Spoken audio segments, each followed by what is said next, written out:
que tu fais ici? Va-t'en! Va-t'en!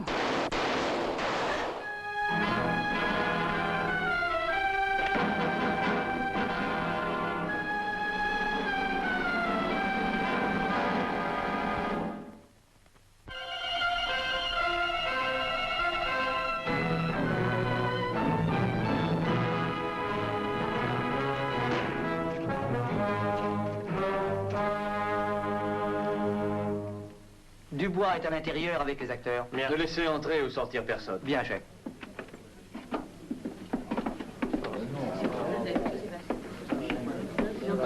Mais voyons, monsieur, mais ne poussez pas comme ça. C'est par là, inspecteur, dans la loge de la vedette.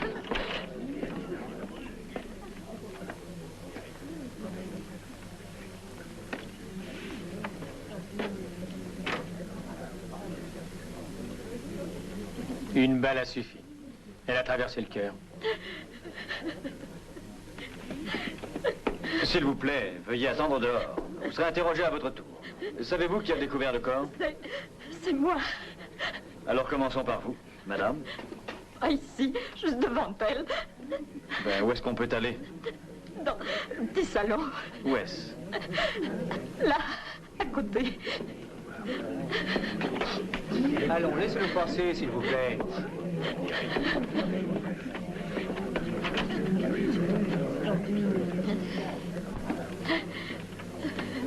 Asseyez-vous. Comment vous appelez-vous? Marie Monnier.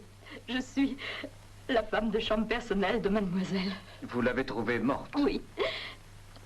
Comme elle ne revenait pas saluer, malgré les rappels, j'ai couru jusqu'à sa loge pour la chercher. Mais que faisait-elle dans sa loge avant la fin de la représentation?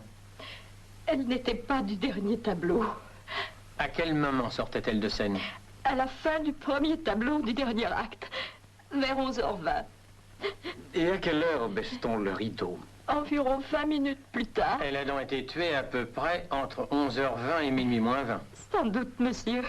Et où étiez-vous pendant ce temps-là? Je me tenais derrière un portant pour assister à la dernière scène. La malheureuse, dire qu'il devait se marier demain. Avec qui? Monsieur Poiret, le directeur du théâtre. Hein? Où est-il? Dans son bureau, au rez-de-chaussée. Ce pauvre Monsieur Poiret, il aurait été si bien demain marié. Lui qui est si beau et si élégant. Ça va bien, et elle, je vous remercie. Elle s'en va, comme ça. Mais calmez-vous, non. Je vais aller voir ce Poiret. Interroge le suivant. Venez, Marie.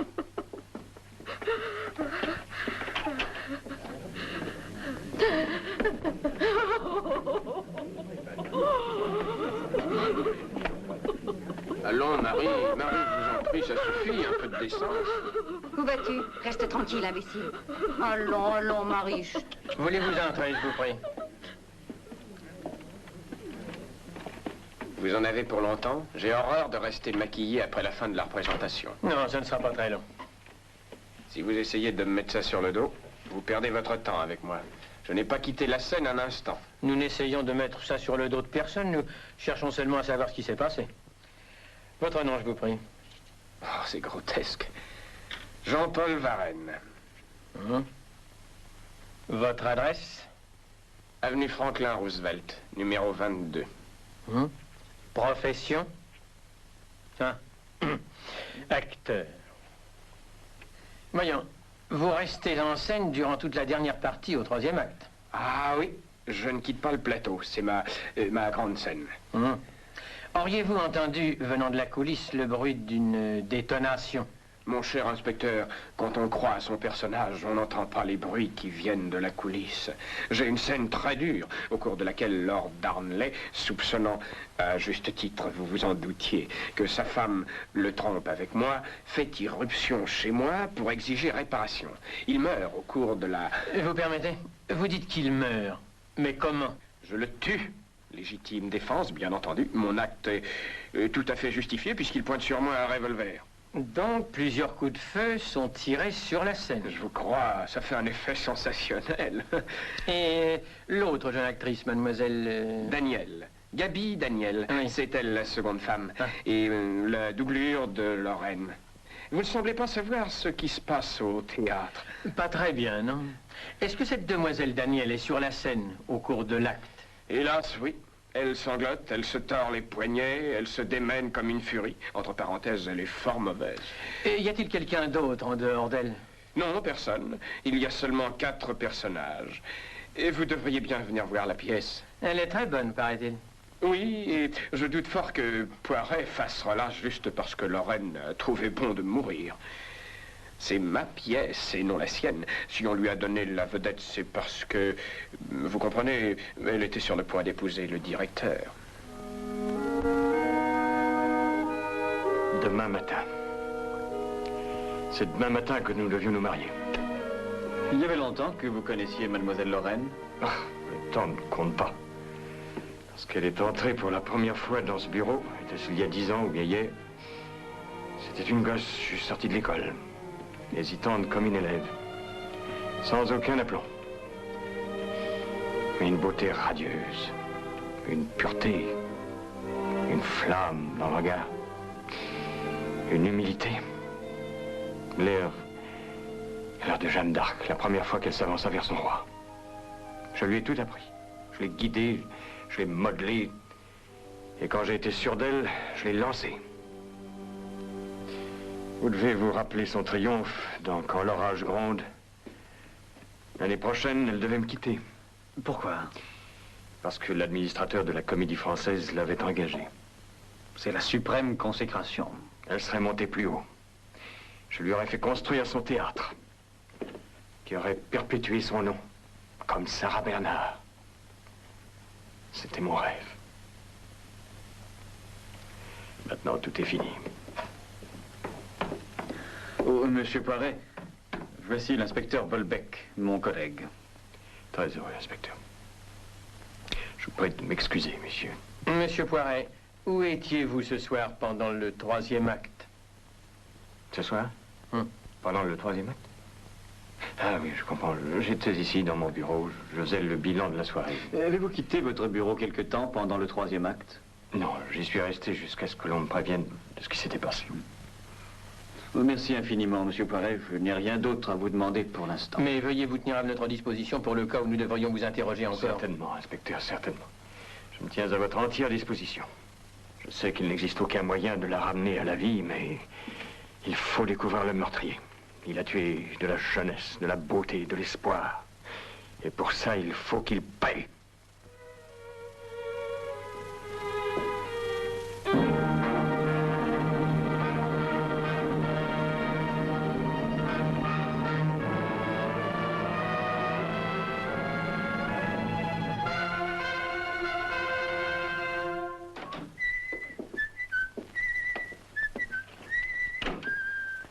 Si quelqu'un me suspect, c'est bien ce grand veau de Varennes. Pourquoi? Non. Jalousie professionnelle. Peut-être avait-il un mobile, mais l'occasion ne s'est pas présentée. Il est resté tout le temps en scène. Dommage. Il ne me déplairait pas comme suspect. Ce serait même la seule façon qu'il aurait de ne pas me Tu déplaire. ne crains pas d'amoindrir ton objectivité en cédant à tes impressions personnelles? La femme de chambre. Oh, elle a dit la vérité. Les autres également. Ça nous laisse Henri Poiret. Ouais. L'ex-futur ne me frappe pas particulièrement comme suspect. À vrai dire, la seule chose qui me frappe, c'est que nous n'avons pas suspect. Le meurtrier devait connaître le théâtre et la pièce parfaitement. Il s'est faufilé dans les coulisses et a attendu que l'on tire sur scène pour appuyer sur la détente de son revolver. On baissait le rideau 3 minutes plus tard et notre suspect n'a eu qu'à partir, mêlé à la foule qui sortait de la salle. La foule. 800 personnes à peine. Oui, c'est cela. Notre meurtrier est une de ces 800 personnes. Entrez. Excusez-moi, chef. Il y a une jeune dame qui attend, mademoiselle Daniel. Ah, la doublure de la victime. Faites-la entrer. Bien, chef. Messieurs, je ne vous dérange pas? Et au contraire, approchez. Asseyez-vous. Je n'arrivais pas à dormir. Oh, c'est terrible, ça. J'ai oublié de vous donner certains détails sur ce qui s'est passé au théâtre ce soir. Hein? Oui, je sais que Michel et Henri Poiret se sont terriblement disputés avant la représentation. Ma loge est mitoyenne de la sienne. La cloison est mince. Et quel était l'objet de cette dispute? Eh bien, Henri lui a dit de ne pas tant serrer Jean-Paul Varenne au deuxième acte et de ne pas l'embrasser si fort. Et elle lui a reproché d'être jaloux. Le ton a monté et finalement, Michel s'est mise à crier qu'elle ne supporterait pas qu'on lui dicte sa façon de jouer et que s'il tenait à ce genre d'interprétation, il n'avait qu'à reprendre cette grue de Georgette. Qui est Georgette? Georgette Benoît. Poiret en avait fait sa vedette. Et sa femme, jusqu'à l'arrivée de Michel. Enfin, Michel a déclaré qu'elle ne l'épouserait jamais. Fut-il le dernier homme sur la terre?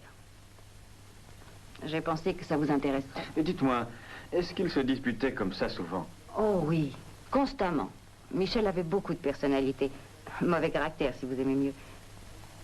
Enfin, maintenant que je me suis débarrassée de ce poids, je suis persuadée que je vais dormir admirablement. Je vous le souhaite. Bonsoir, mademoiselle. Bonsoir. Ah. Et merci de votre aide. Nous voilà bien avancés. Toujours pas de suspect. Si nous rentrions nous coucher. Tu as bien raison. Oh, je craignais que vous soyez déjà parti.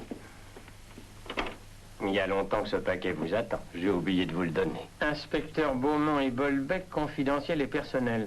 Ça fait tic-tac? J'ai rien entendu. Qui l'a apporté? J'en sais rien. Et c'est quelqu'un qui l'a déposé au contrôle, quelques minutes avant votre tour. Merci, Bernard. Bon. Si c'est le Père Noël, nous n'allons pas attendre le 25 décembre. Regarde, le joli cadeau. Juste ce qu'il nous fallait. Il n'a pas eu le temps de se rouiller. Hein? Et voici la carte de vœux. Ceci est l'arme qui a tué Michel Lorraine. Attention, elle tuera encore.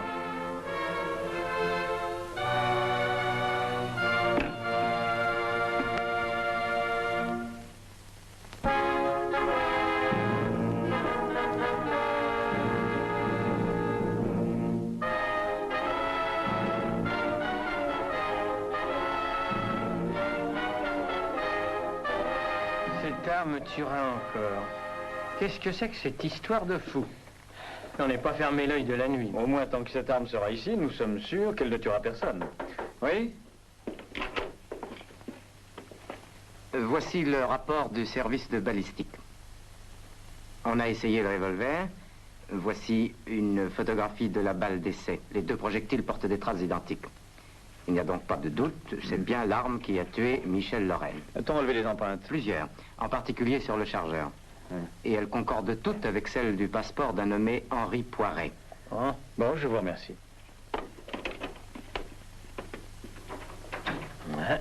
Poiret. C'est ennuyeux de l'arrêter. Le matin de son mariage. D'autant plus qu'il est innocent. Ce Poiret est tout sauf un idiot.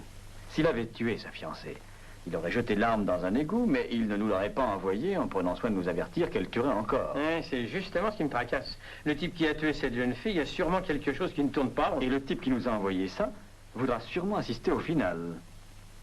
Que dirais-tu d'une petite mise en scène? D'accord, mais une comédie. En route.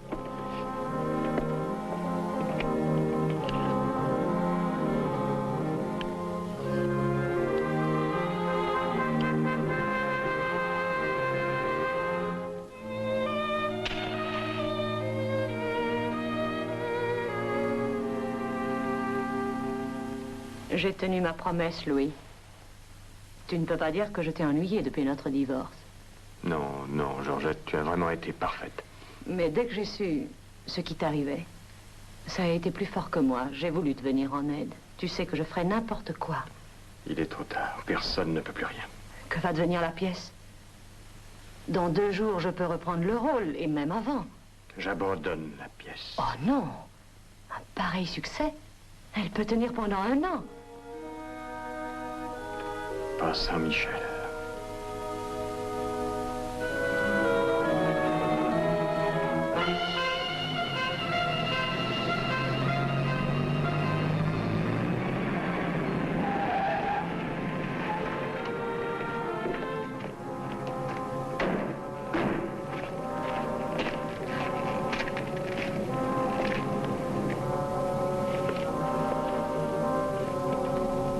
Comme tu voudras, Louis.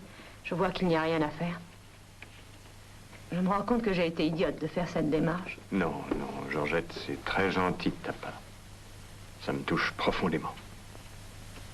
Enfin, Louis, je crois que nous n'avons plus rien à nous dire. Entrez.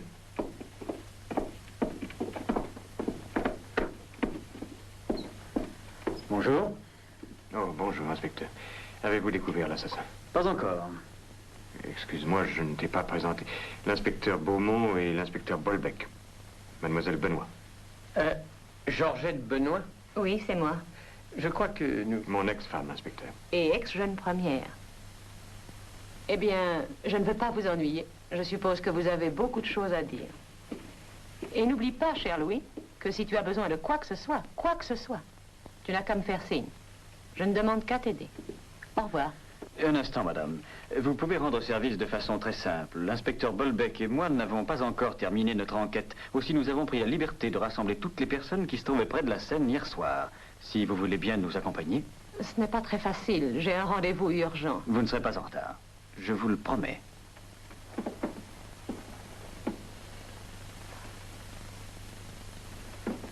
Mesdames et messieurs, veuillez m'écouter.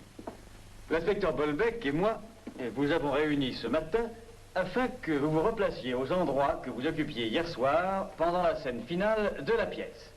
Veuillez dégager à droite, je vous prie. Voilà, merci. Vous avez dit que vous vous teniez contre un déportant. Oui. Où exactement? Là, monsieur. Voulez-vous y aller? Et maintenant, veuillez reprendre les places que vous occupiez sur le plateau au début de la dernière scène. Oui. S'il vous plaît, venez. Ah, je me demande bien ce que tout ça va donner.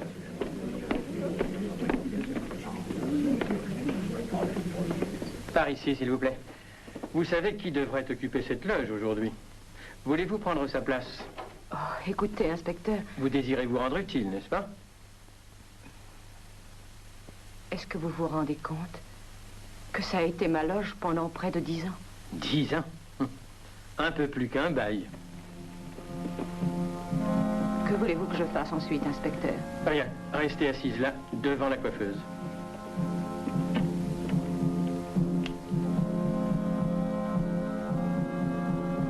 Restez quelques minutes comme vous êtes.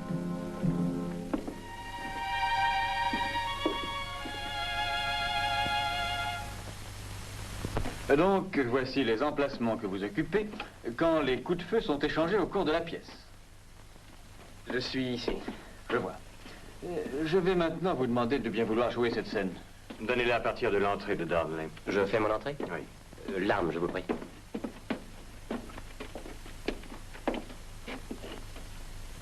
Tiens, Lord Darnley, à quoi dois-je l'honneur inattendu de votre visite? Crapule, qui peut savoir mieux que vous pourquoi je suis ici? Vous m'avez volé ma femme, souillé mon honneur. Vous n'êtes rien de plus qu'une bête malfaisante. Et une bête malfaisante, vous savez ce qu'on en fait? Dans une telle situation, il est vain de céder à l'emportement. Il me semble que cette affaire doit pouvoir se régler à l'amiable. Je suis décidé à la régler comme l'exige l'honneur. Pauvre fou, misérable idiot, ne savais-tu pas que... Merci, monsieur, merci, ça suffit. Mais c'est ma grande Une scène. autre fois, si vous le voulez bien. Bolbec, regarde comme il est facile, quand on est placé ici, d'envoyer une balle à l'intérieur de la loge. Qu'est-ce que vous racontez? L'arme est chargée à blanc. Et en principe. Mais supposez qu'une des cartouches à blanc ait été remplacée par une cartouche réelle. Rien ne vous empêchait de tirer vers la loge cet unique coup mortel, n'est-ce pas? J'aurais pu le faire, mais je ne l'ai pas fait. C'est une théorie. Seulement une théorie. Eh bien, voici une autre théorie. Excusez-moi. Monsieur Poiret, possédez-vous une arme, un automatique?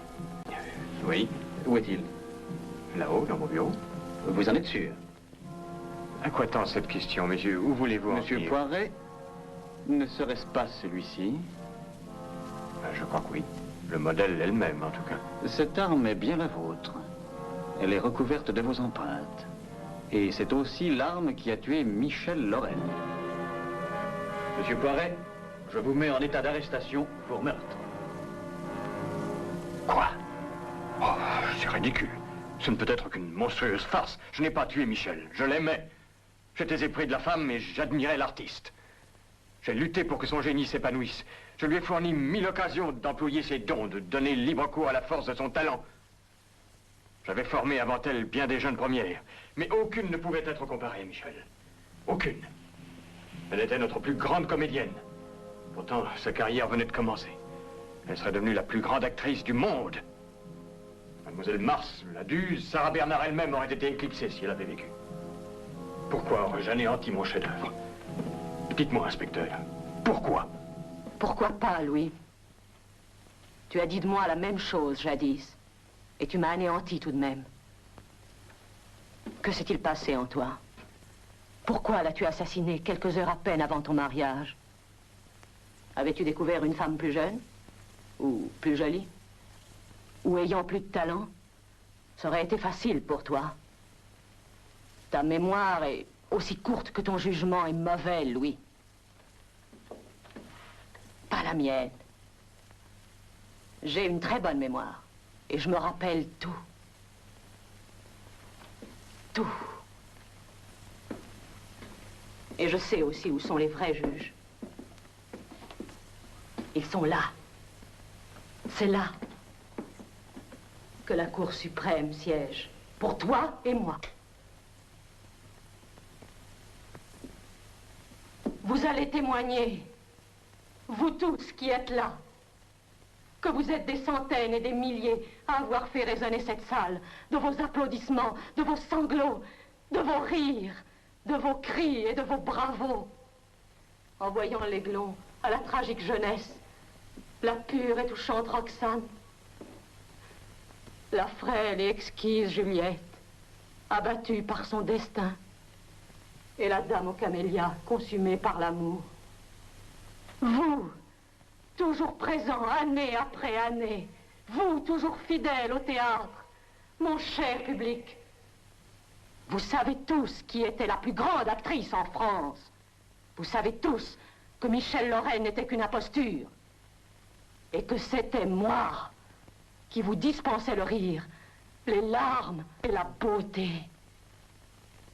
Je sais que vous témoignerez pour moi maintenant, comme vous l'avez toujours fait. Vous savez tous pourquoi Michel Lorraine devait mourir. Nous nous comprenons, n'est-ce pas? Il n'y avait pas place dans le monde, à la fois pour elle et pour moi.